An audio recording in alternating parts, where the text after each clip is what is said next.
Bapak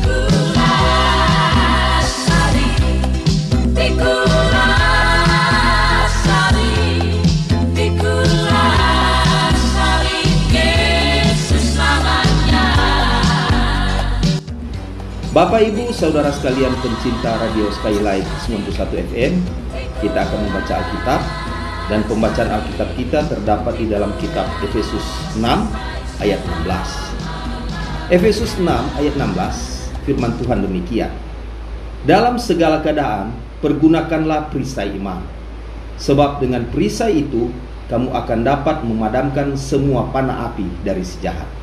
Demikian firman Tuhan. Shalom Aleichem Bisem Hamasia. Hari ini saya akan memberikan tema atau judul dalam pembacaan Alkitab kita adalah iman adalah perisai hidup kita.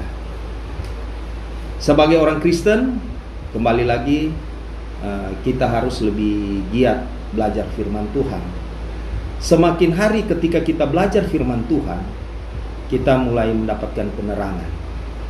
Karena jangan kita pernah jemu-jemu untuk belajar firman Tuhan. Coba kita lihat saat ini keadaan dunia yang begitu mencekam. Di mana-mana telah terjadi peperangan. Bangsa melawan bangsa. Alkitab bilang ada bangsa melawan bangsa, kerajaan melawan kerajaan. Itu sudah terjadi. Bukan nanti saat ini kita berkata bahwa oh itu perang dunia ini sudah mulai jadi hari ini. Bukan. Sejak dulu, sejak 2000 tahun yang lalu itu sudah disampaikan oleh Tuhan Yesus. Sebagai orang Kristen, mari kita harus mempersiapkan diri kita sebaik-baiknya lewat belajar firman Tuhan. Sebab ketika kita belajar firman Tuhan, jadi bukan cuma belajar, cuma baca firman, cuma untuk kita berkhotbah, tetapi tidak menghasilkan, percuma. Di dalam Efesus 6 ayat 16 dikatakan, dalam segala keadaan pergunakanlah perisai iman. Jadi iman ini perlu. Iman dalam bahasa Yunani disebut pistis. Pistis artinya imana. Coba kita lihat di dalam kitab Ibrani 11 ayat 1. Orang bertanya, apa sih itu firman itu? Iman itu apa?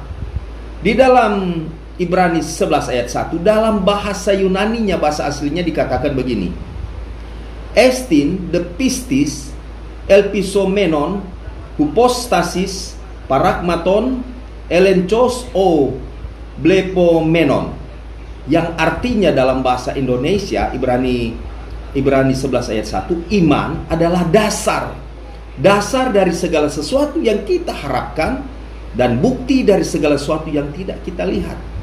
Orang beriman berarti satu keyakinan yang betul-betul, yang sungguh-sungguh melekat di dalam hati seseorang. Berimankan kepada siapa dulu? Tunggu. Berimankan kepada Tuhan Yesus. Karena Yesus itu adalah dasar daripada segala sesuatu. Saya pakai bahasa Yunani.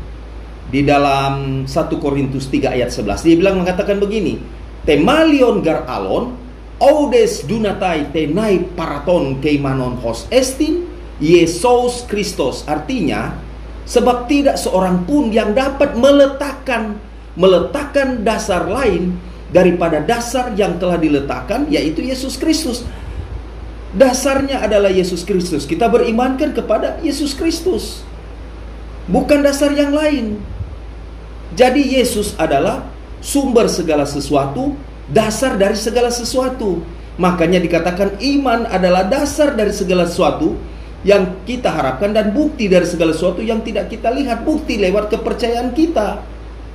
Sehingga ketika kita meyakini bahwa Yesus Kristus adalah Tuhan dan Juru Selamat, meyakini seutuhnya, berarti jangan setengah-setengah. Ketika kita yakin dengan sungguh-sungguh Yesus adalah Tuhan, di dalam Roma 9 ayat 10, ketika kita mengaku dengan mulut bahwa Yesus adalah Tuhan dan percaya dalam hati bahwa Allah telah membangkitkan dia dari antara orang mati, maka kita akan diselamatkan. Jadi kepercayaan itu datang dalam diri kita. Dasarnya adalah Yesus Kristus. Sebab Yesus itu adalah ego eimi he hodos kai he alateia kai he zoe odes arketai proston patere eime de emo. Artinya, akulah jalan kebenaran dan hidup. Tidak ada seorang pun yang bisa sampai kepada Bapa tanpa melalui Yesus Kristus. Karena Yesus Kristus itu adalah Ben-Ha Elohim, dia adalah anak Allah. Dia adalah Isa Al-Masih, dia adalah Kristus. Mengapa saya gunakan bahasa Yunani? Karena bahasa Yunani adalah bahasa aslinya, bahasa asli daripada Perjanjian Baru.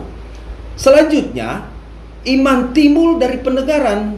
Roma 10 ayat 17 mengatakan, jadi iman timbul dari pendengaran, dan pendengaran oleh firman Kristus. Dengar-dengar firman, baca-baca firman, sehingga memunculkan namanya iman.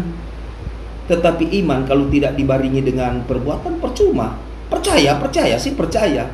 Percaya tetapi tidak melakukan, ya sama halnya bohong, orang bilang. Jadi iman itu harus betul-betul sungguh-sungguh tertanam di dalam kehidupan kita. Ketika kita hidup di dalam firman, berarti kita harus menghasilkan hal kebaikan. Hal kebaikan seperti apa itu?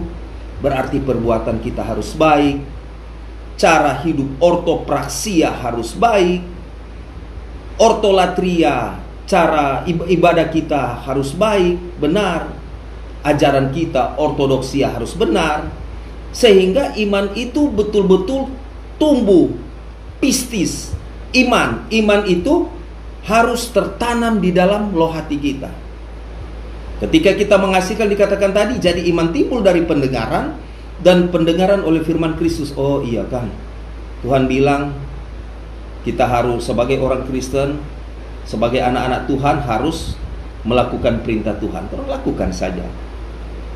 Ketika orang hidup di keluarga, harus hidup berdampingan antara satu dengan yang lain. Seorang suami menyayangi istri, seorang istri menghormati suami, dia juga setia, anak-anak menghormati kedua orang tuanya, sehingga memunculkan suatu keluarga Kristen yang betul-betul taat dan setia.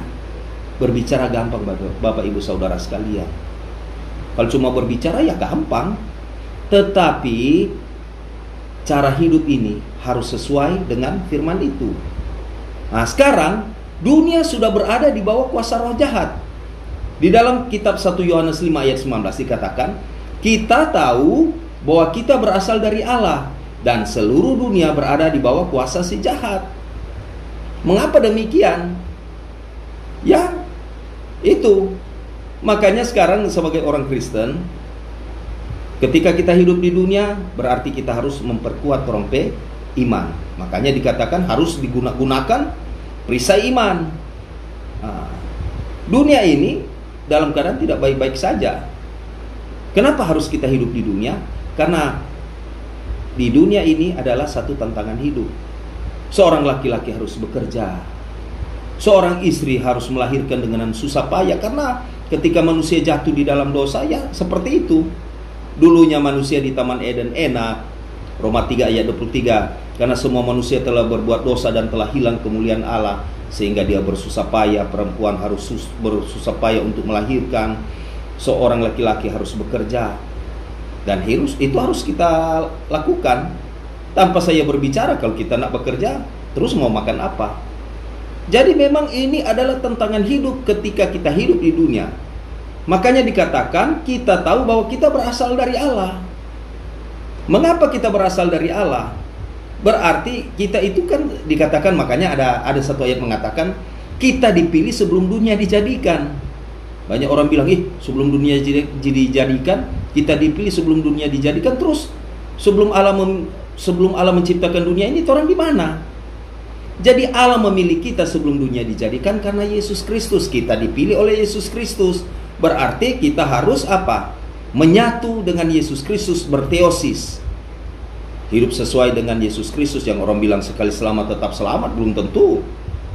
Sekali selamat, ya kalau dikatakan sekali selamat tetap selamat, tapi kalau kita memang hidup di dalam Tuhan, oke. Bagaimana orang mau selamat kalau cara hidupnya tidak benar? Betul, saya orang Kristen, tetapi kalau kau tidak melakukan hal kebaikan, percuma. Seorang Kristen, orang Kristen hidup di tengah-tengah berbagai macam agama. Bukan cuma Kristen saja. Kita bergaul, kita mencintai, bukan cuma sesama Kristen saja. Berarti kita harus bergaul dengan orang sekitar. Ada agama sekitar, berarti orang harus tunjukkan akhlak kehidupan kita yang baik. Sehingga teladan Kristus ada di dalam kehidupan kita. 1 Yohanes 2 ayat 6. Ya, jadi dalam 1 Yohanes 2 ayat 6 mengatakan, kita mengatakan bahwa kita ada di dalam Yesus. Berarti kita harus hidup sama seperti Kristus dalam hidup. Jadi harus betul-betul menjadi cermin di dalam kekristenan. Selanjutnya, semua yang ada di dunia ini, yang ada di bumi, dikuasai oleh roh jahat melalui keinginan daging, keinginan mata, dan keangkuhan hidup sombong. Coba kita lihat. 1 Yohanes 2 ayat 16 mengatakan, sebab semua yang ada di dalam dunia, yaitu keinginan daging dan keinginan mata, serta keangkuhan hidup, bukanlah berasal dari Bapa, melainkan dari dunia.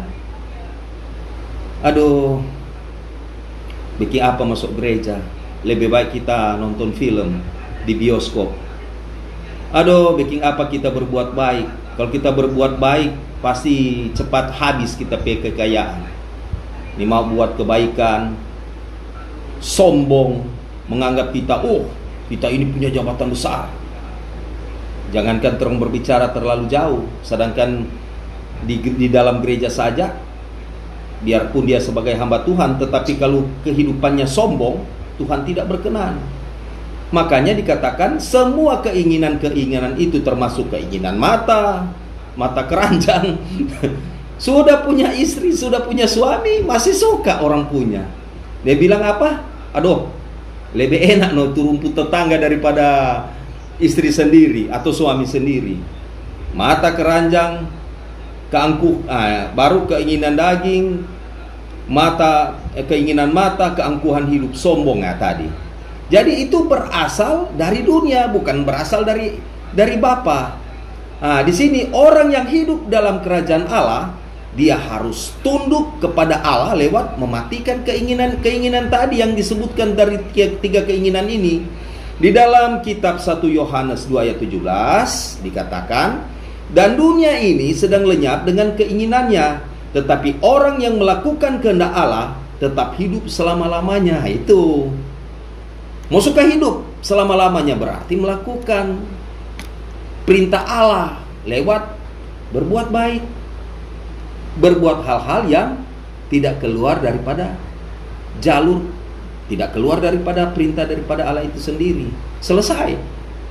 Berbicara tentang surga neraka, tidak perlu orang berbicara, surga neraka ketika ada di sana, di atas sana. Ketika kita mati baru kita bisa lihat surga atau neraka. Surga neraka ada di dalam kehidupan kita. Ketika kita berbuat kebaikan, ya nilai saja. Ketika kita buat kejahatan, aduh, masuk neraka stok kita ini kan. Kita sondak betul, nyandak setia keluarga, tidak mendidik anak-anak, suka berkelahi, terlalu sombong. Itu. Jadi hal-hal itu dikatakan harus kita singkirkan. Jika kita menundukkan diri kepada raja atas segala raja, siapa dia? Menundukkan diri kepada Yesus Kristus. Baru kita dapat hidup di bumi seperti di surga. Harus tunduk kepada raja di atas segala raja, dialah Yesus.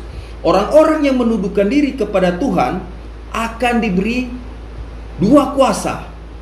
Jadi dalam bahasa Yunani, yang pertama, exousia, diberikan hak. Yang kedua, dunamis atau dinamit, artinya daya ledak yang begitu besar. Coba kita lihat di dalam kitab Lukas 10 ayat 18 sampai 19. Jadi di sini berbicara dua kuasa. Lukas 10 ayat 18 sampai 19 dikatakan, lalu kata Yesus kepada mereka, aku melihat iblis jatuh seperti kilat dari langit. Sesungguhnya aku telah memberikan kuasa kepada kamu untuk menginjak ular dan kalajengking, dan kuasa untuk menahan kekuatan musuh. Jadi ada tiga di sini. Sehingga tidak ada yang akan membahayakan kamu. Jadi di sini ada kata yang digunakan dalam kuasa di dalam ayat 19 adalah dunamis. Nah, selanjutnya Tuhan melalui energi ilahi. Jadi ini menyangkut energi ilahi atau kuasa Roh Kudus ini memberi kuasa kepada murid-muridnya. Yang pertama untuk menginjak ular, kalajengking, dan menahan kuasa jahat. Ada tiga kuasa. diberikan Tuhan kepada murid-murid. Ini kalau kita berbicara ini, kita akan berbicara tentang kuasa jahat. Kuasa jahat ada dua. Yang pertama prematon akartaton. Itu membuat orang menjadi sakit. Tuhan, kiapakan Tuhan, kita ini so setengah mati ini, mari kita aja sakit-sakit. Nah itu bisa saja iblis pakai. Tiba-tiba misalnya kita pergi di sini, kiapakan rupanya kita perasaan lupa tidak enak. Karena jauh daripada Tuhan, sehingga mudah kuasa iblis bisa masuk. Yang kedua prematon porneros, berasal dari kata pornos. Itu membuat moral orang rusak. Kedua kuasa ini sedang bergerilya, dan semua orang di dalam dunia ini menghadapi musuh yang sama. Di dalam 1 Petrus 5 ayat 39, 1 Petrus 5 ayat 8 sampai 9 dikatakan, sadarlah dan berjaga-jagalah lawanmu si iblis, berjalan keliling sama seperti singa yang mengaum-ngaum dan mencari orang yang dapat ditelannya. Lawanlah dia dengan iman yang teguh, sebab kamu tahu bahwa semua saudaramu di seluruh dunia menanggung penderitaan yang sama. Ternyata kembali pakai iman.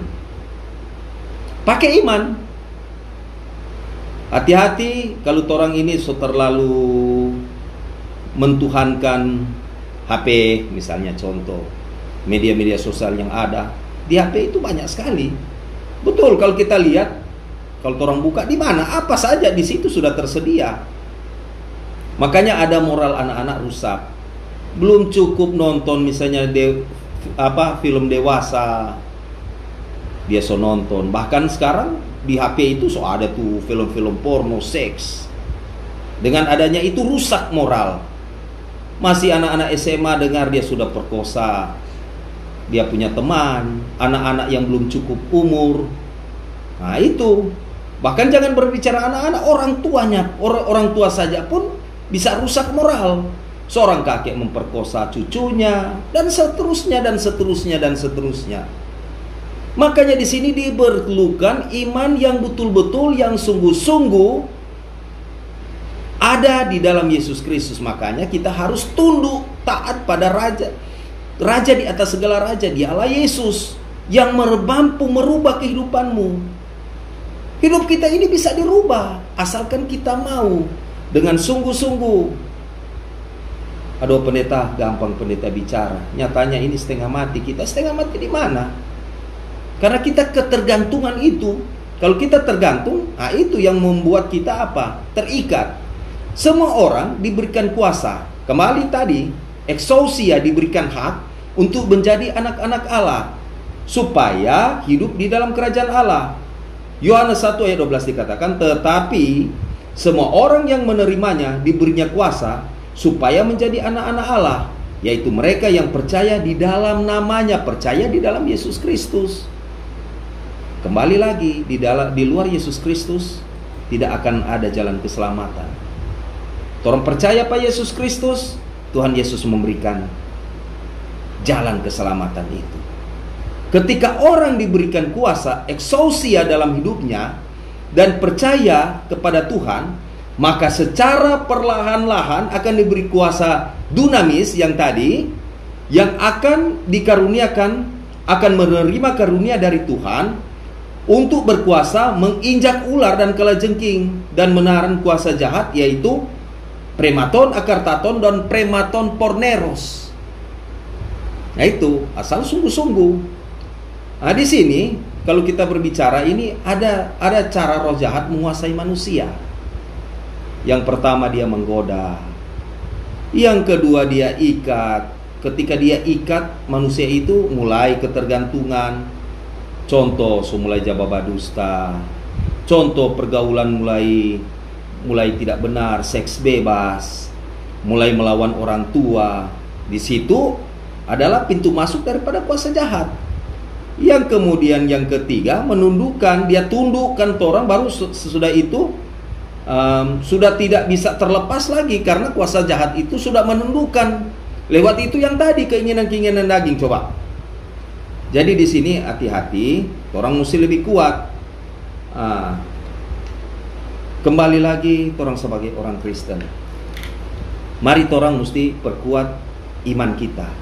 Dibutuhkan perisai iman, sehingga ketika kuasa gelap, ketika godaan-godaan begitu kuat datang di dalam menghampiri kehidupan kita, kita senantiasa bisa menangkal.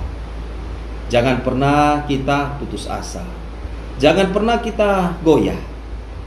Nah, ini semua dekat-dekat pemilihan umum. Hati-hati, jangan cuma mengandalkan dirimu, hai calon legislatif. Nggak usah pikir, kita kok hebat banyak, kita suka keluar doi sekian banyak, mau jadi kok kita. Hati-hati, jangan sombong kembali, jangan, orang bilang jangan takabur. Andalkan Tuhan Yesus. Begitu juga sang pemilih. Ya, sang pemilih nanti, orang yang pilih, berdoa dulu sebelum memilih dia. Apakah ini dia mau calon pemimpin yang takut akan Tuhan atau tidak? Jangan ketika orang so pilih, nanti sobat jalan kemari, ya so salah kutein kita. Ternyata dia kutein suka korupsi.